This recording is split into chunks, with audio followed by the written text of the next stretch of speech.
আল্লাহ বলেন ওয়ালা নাবলুওয়ান্নাকুম বিশাইইম মিনাল খাউফি ওয়াল জু।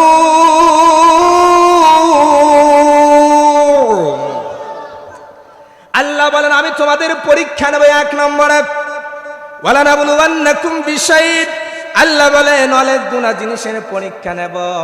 তাদের মধ্যে থেকে এক নম্বরে হলো মিনাল খাউফ, ভয় দেখায় আমি আল্লাহ একটু পরীক্ষা নেব, ভয় দেখায়।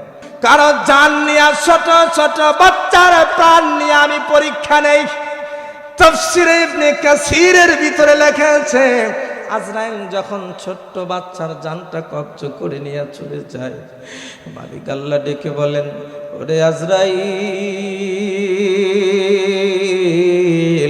তুই যে আমার বান্দা বান্দির ঘর থেকে ছোট্ট বাচ্চার প্রাণটা নিয়ে চলে আসলি, একটু বল ওই বাড়িওয়ালা মা বাবার কি অবস্থা একটু আমাকে শোনা।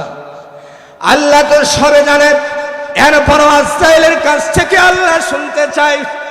আল্লাহ বলেন বল রে আজরাইল, বল আমার ওই বান্দা বান্দিদের অবস্থা কি, যার নাড়ি ছেঁড়া ধন নিয়ে আসছো, যার কলিজার টুকরা সন্তানটা নিয়ে আসছো, তার বাড়ির অবস্থা কি।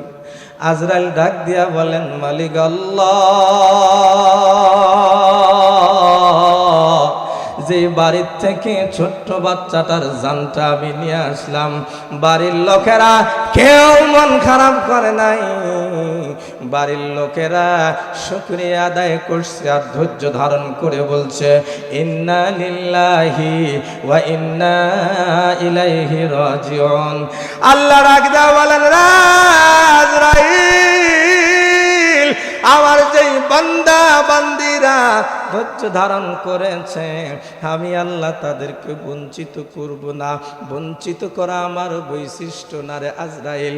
আল্লাহ জান্নাতি ফেরেশতাকে ডাক দিয়া বলেন যেই বাড়ির থেকে ছোট্ট সন্তানটার জানটা কবজ করে আনা হয়েছে, ওই বাড়িওয়ালাদের জন্য জান্নাতের ভিতরে একটা বালাখানা বানায়া দাও। বালাখানাটার নাম রাখো বাইতুল মাহমুদ। ইয়ার মানে আমার বান্দারা বিপদে পড়ার পরও, ছোট্ট সন্তানের জানটা কবজ করার পরে আমার বান্দা আমার ব্যাপারে এই কথা বলে নাই। আল্লাহ শুধু আমাকেই দেখতে পেল, আমারটাই দেখলো।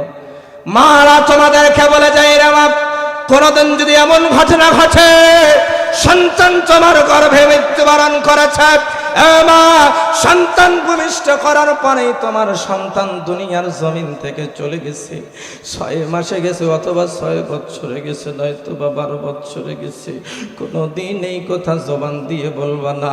আল্লাহ শুধু আমারটাই দেখতে পেল। আল্লাহ পাক ডাক দেয়া বলেন নে বৃদ্ধা, এ মহিলা, এ বান্দি আমার, আমি তোর একটু পরীক্ষা নিলাম, সন্তানটা কেড়ে নিয়া তুই ধৈর্য ধারণ করতে পারিস কি পারিস না।